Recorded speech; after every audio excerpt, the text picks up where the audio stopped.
Hello students, class 12 के accountancy subject में accounting for partnership firm fundamental chapter के जितने भी मोस्ट इम्पोर्टेंट क्वेश्चंस हैं, ऑब्जेक्टिव्स क्वेश्चंस हैं जो लास्ट ईयर के एग्ज़ाम में पूछे गए हैं और नेक्स्ट ईयर के एग्ज़ाम में भी पूछे जाने की संभावनाएं हैं, वे सारे ऑब्जेक्टिव्स क्वेश्चन आप लोगों के साथ एक्सप्लेनेशन के साथ डिस्कस करने जा रहे हैं। क्वेश्चन नंबर 1 दिया गया है, साझेदारी स्थापित करने के लिए कम से कम कितने व्यक्ति होनी चाहिए। तो साझेदारी का जन्म, स्थापना, गठन या रचना साझेदारों के बीच होने वाले अनुबंध, समझौता, करार या ठहराव से होता है। मीन्स एग्रीमेंट से ही साझेदारी का जन्म होता है, स्थापना होता है। और एग्रीमेंट के लिए कम से कम 2 व्यक्ति की होना आवश्यक है। मीन्स साझेदारी के लिए, साझेदारी की स्थापना के लिए कम से कम 2 व्यक्ति की आवश्यकता होती है। और कंपनी अधिनियम 2013 के अनुसार सामान्य साझेदारी की दशा में साझेदारों की अधिकतम संख्या 50 तथा बैंकिंग साझेदारी की दशा में सदस्यों की अधिकतम संख्या 10 तक हो सकती है। लेकिन यहाँ पर दिया गया है साझेदारी स्थापित करने के लिए कम से कम कितने व्यक्ति होनी चाहिए। तो साझेदारी स्थापित करने के लिए कम से कम 2 व्यक्ति की आवश्यकता होती है। मीन्स यहाँ ऑप्शन नंबर ए करेक्ट होगा। चलिए नेक्स्ट क्वेश्चन को देखते हैं। अगला क्वेश्चन दिया गया है, साझेदारी अधिनियम किस वर्ष लागू किया गया। तो साझेदारी अधिनियम सन 1932 ईस्वी को लागू किया गया। तो यहाँ ऑप्शन नंबर इसका ए हो जाएगा। चलिए नेक्स्ट क्वेश्चन को देखते हैं। अगला क्वेश्चन है, एक साझेदारी फर्म में साझेदारों की अधिकतम संख्या होती है। तो एक साझेदारी फर्म में साझेदारों की अधिकतम संख्या 50 तक हो सकती है। तो ऑप्शन नंबर सी होगा। नेक्स्ट, इनमें से कौन साझेदारी की विशेषता नहीं है। तो साझेदारी का जन्म, स्थापना, गठन या रचना एग्रीमेंट से होता है। तो ये एग्रीमेंट साझेदारी का मूल आधार होता है। तो ये तो इसकी विशेषता होगी।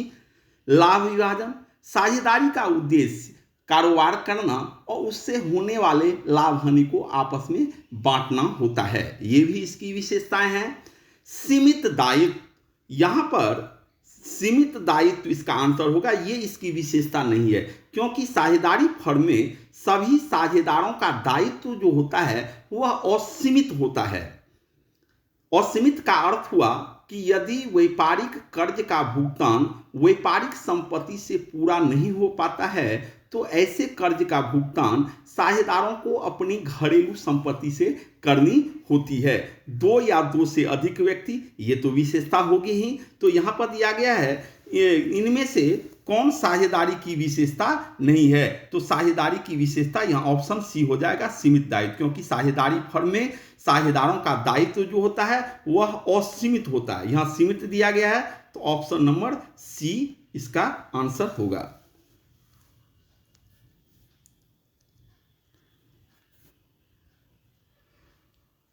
नेक्स्ट क्वेश्चन जो 2017 और 20 में पूछे गए हैं, साझेदारों का दायित्व होता है। तो साझेदारों का दायित्व जो होता है वह असीमित होता है। तो असीमित का अर्थ क्या होता है कि यदि व्यापारिक कर्ज का भुगतान व्यापारिक संपत्ति से पूरा नहीं हो पाता है तो इस कर्ज का भुगतान साझेदारों को अपनी घरेलू संपत्ति से करनी होती है। तो यहाँ ऑप्शन नंबर बी इसका सही आंसर होगा।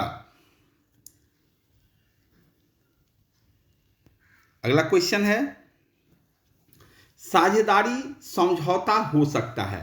तो मौखिक, लिखित, मौखिक, लिखित, मौखिक और लिखित, इनमें से कोई नहीं। तो साझेदारी समझौता से मीन्स एग्रीमेंट से साझेदारी का जन्म होता है, मीन्स स्थापना होता है। ये समझौता मौखिक भी हो सकता है और लिखित भी हो सकता है। मौखिक समझौता भी मान्य है, परंतु विवाद से बचने के लिए समझौता लिखित होनी चाहिए। यहां दिया गया है साझेदारी समझौता हो सकता है, तो साझेदारी समझौता मौखिक भी हो सकता है और लिखित भी हो सकता है। मौखिक समझौता भी मान्य है, तो यहां करेक्ट आंसर सी हो जाएगा। अगला क्वेश्चन, साझेदारी अनुबंध बनाना है, तो साझेदारी अनुबंध अनिवार्य, ऐच्छिक, अंशतः अनिवार्य, इनमें से कोई नहीं। तो साझेदारी जो अनुबंध होता है, जो एग्रीमेंट होता है, वह एग्रीमेंट ऐच्छिक है। साझेदारी एग्रीमेंट जब साझेदारों का जो समझौता होता है साझेदारों के बीच, जब उसे लिखित रूप से तैयार कर लिया जाता है तो वह पार्टनरशिप एग्रीमेंट हो जाता है। और ये एग्रीमेंट मौखिक भी हो सकता है और ये एग्रीमेंट लिखित भी हो सकता है। तो इसका अर्थ हुआ ये साझेदारों के बीच ऐच्छिक है। तो यहां ऑप्शन नंबर इसका बी करेक्ट आंसर होगा।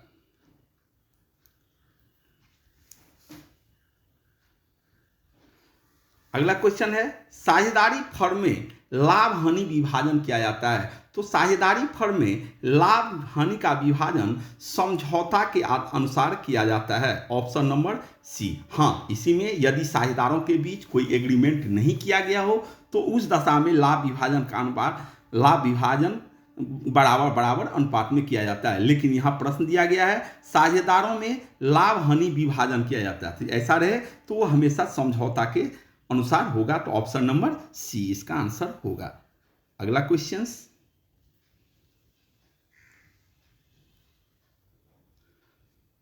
किसी समझौता के अभाव में साझेदारी फर्म के लाभ एवं हानि का विभाजन किया जाता है। अगर साझेदारों के बीच अगर एग्रीमेंट नहीं किया गया, अगर एग्रीमेंट किया गया हो तो उस दशा में लाभ हानि का विभाजन समझौता के अनुपात में होगा, समझौता के आधार पर होगा। लेकिन यदि लाभ हानि के विभाजन के लिए किसी एग्रीमेंट नहीं बनाया गया हो तो उस दशा में लाभ हानि का विभाजन बराबर बराबर अनुपात में होगा। तो यहाँ ऑप्शन नंबर ए इसका सही आंसर होगा। ये 16 में भी पूछा गया है और 19 में भी पूछा गया है। अगला क्वेश्चन, साझेदारों की पूंजी अस्थायी होने पर कौन से खाते खोले जाते हैं?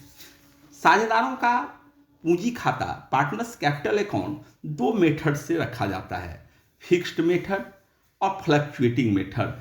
तो जब पूंजी अस्थायी हो मीन्स कैपिटल जो है जब फिक्स हो तो उस दशा में कैपिटल अकाउंट में एडजस्ट किए जाने वाले मदों के लिए एक अतिरिक्त खाता खोला जाता है जिसे पार्टनर्स करेंट अकाउंट कहा जाता है। मीन्स जब पूंजी अस्थायी होने पर साझेदारों के पूंजी खाते के अतिरिक्त चालू खाता भी खोले जाते हैं। तो यहाँ ऑप्शन नंबर डी इसका सही आंसर होगा। अगला क्वेश्चन, चालू खाता है व्यक्तिगत, वास्तविक, नाममात्र, इनमें से कोई नहीं। तो चालू खाता जो होता है पार्टनर्स के रिप्रेजेंट में खोला जाता है। कैपिटल अकाउंट या करेंट अकाउंट ये पार्टनर्स का कैपिटल होता है, मीन्स ऑनर, पार्टनर्स ऑनर होता है तो ऑनर का जो अकाउंट्स होगा वह पर्सनल अकाउंट्स होता है। कैपिटल अकाउंट भी पर्सनल अकाउंट्स में आएगा और करेंट अकाउंट भी पर्सनल अकाउंट्स के अंतर्गत आएगा। तो यहाँ ऑप्शन नंबर ए हो जाएगा।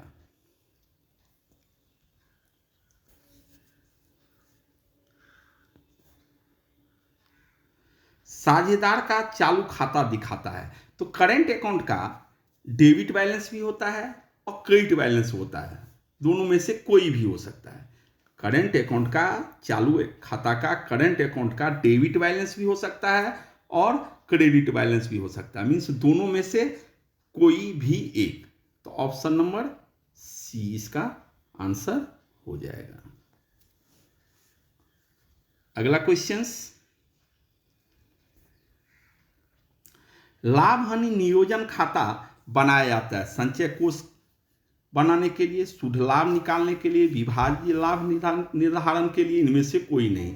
तो लाभ हानि नियोजन खाता विभाज्य लाभ के निर्धारण के लिए बनाया जाता है। शुद्ध लाभ की जानकारी प्राप्त करने के लिए प्रॉफिट एंड लॉस अकाउंट बनाया जाता है। और यहाँ पर कह रहा लाभ हानि विनियोजन खाता साझेदारों के बीच लाभ हानि को विभाजित करने के लिए, मीन्स विभाजन योग्य लाभ के निर्धारण के लिए किया जाता है। तो यहाँ आंसर जो है वह सी हो जाएगा।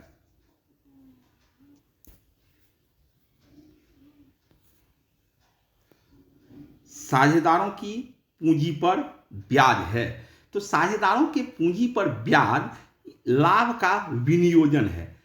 लाभ का विनियोजन और लाभ का प्रभाव या व्यय वे होते हैं जो, जैसे इसमें ऑप्शन दिया है व्यय लाभ, इनमें से कोई नहीं। व्यय या प्रभाव जो फर्म को लाभ हुआ हो या हानि हुआ हो, प्रत्येक लाभ हानि दोनों ही दशा में जिस व्यय का भुगतान करना पड़े वो प्रभार होता है। लेकिन पूंजी पर ब्याज जो होता है लाभ होने की दशा, अन्य एग्रीमेंट की दशा के अलावे ये पूंजी पर ब्याज जो है वह लाभ होने की दशा में दिया जाता है, मीन्स ये लाभ का विनियोजन है। तो ऑप्शन यहां बी हो जाएगा। अगला क्वेश्चन, साझेदारों के द्वारा फर्म को दिए गए अग्रिम ऋण पर ब्याज है। तो ये ब्याज जो है, ऋण पर ब्याज, फर्म को लाभ हो अथवा हानि दोनों ही दशा में साझेदारों के ऋणों पर ब्याज का भुगतान करना होता है, अर्थात यह लाभ का एक प्रभार है। ऑप्शन नंबर सी हो जाएगा।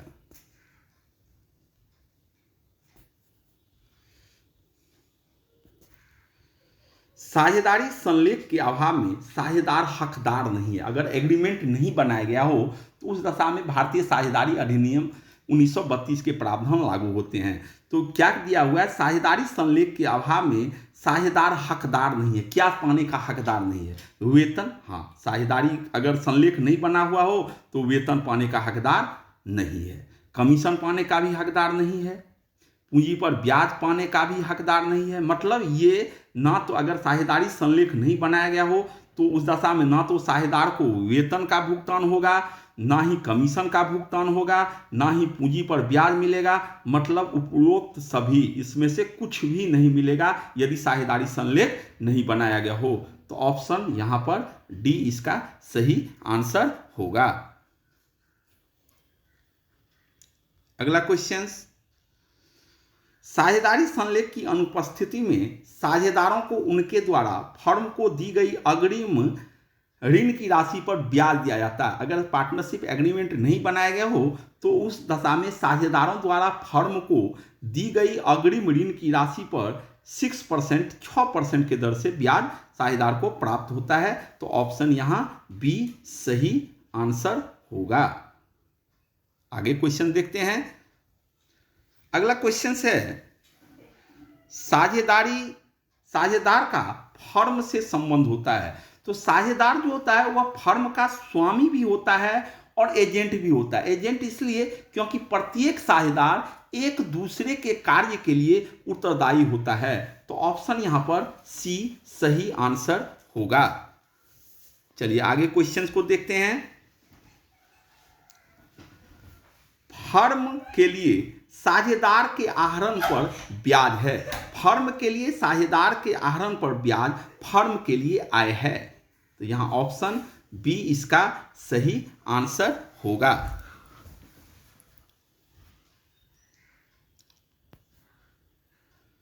साझेदारी संलेख के अभाव में साझेदार को वेतन दिया जाएगा, वेतन नहीं दिया जाएगा, वेतन फर्म में काम करने वाले साझेदार को दिया जाएगा, इनमें से कोई नहीं। अगर साझेदारी संलेख नहीं बनाया गया हो तो साझेदार को वेतन दिया जाएगा नहीं, साझेदार को वेतन नहीं दिया जाएगा। ये ऑप्शन सही होगा, वेतन नहीं दिया जाएगा, वेतन काम करने वाले साझेदार को दिया जाएगा। तो यहां जब साझेदारी संलेख नहीं बनाया गया हो तो साझेदार को वेतन नहीं दिया जाएगा। ऑप्शन बी जो है यहां सही आंसर है। चलिए नेक्स्ट क्वेश्चन को देखते हैं।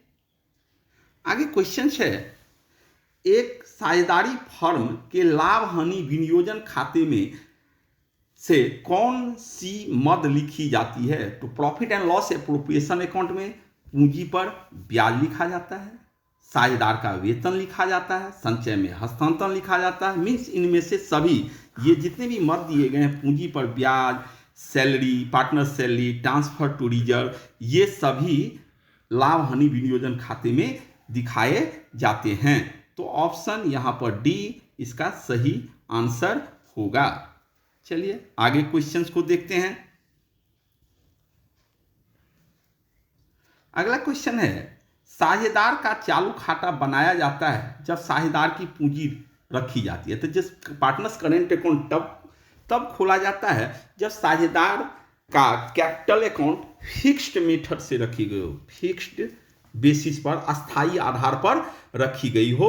तो उस दशा में कैपिटल अकाउंट में एडजस्ट किए जाने वाले मदों के लिए एक अतिरिक्त अकाउंट खोला जाता है जिसे पार्टनर्स करेंट अकाउंट कहा जाता है। Means partners current account. यहाँ ऑप्शन बी जो है इसका सही आंसर होगा। चलिए आगे क्वेश्चंस को देखते हैं।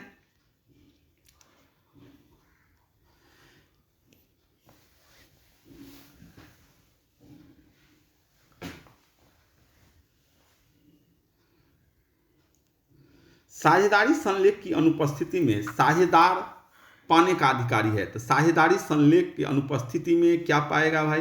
वेतन तो नहीं मिलेगा, पूंजी के अनुपात में लाभ हानि ये भी नहीं मिलेगा, ये भी नहीं होगा। इसमें ऑप्शन डी इसका सही आंसर होगा, इनमें से कोई नहीं।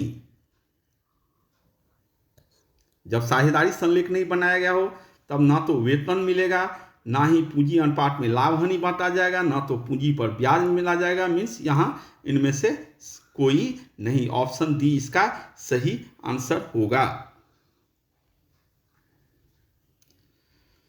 निम्न में से कौन सा लाभ का नियोजन है?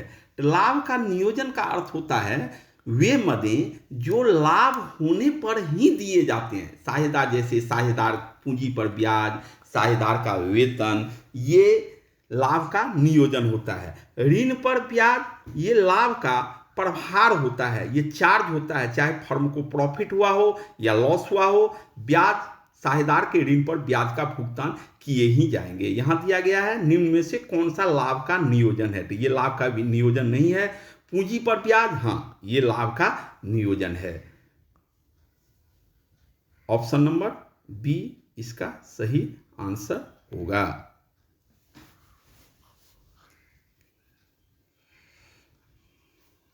आगे क्वेश्चन है, साझेदार के पूंजी पर ब्याज की गणना की जाती है। साझेदार के पूंजी पर जो ओपनिंग इसका कैपिटल होता है उसी पर यहां पर इंटरेस्ट कैलकुलेट किया जाता है। ऑप्शन नंबर ए इसका सही आंसर होगा।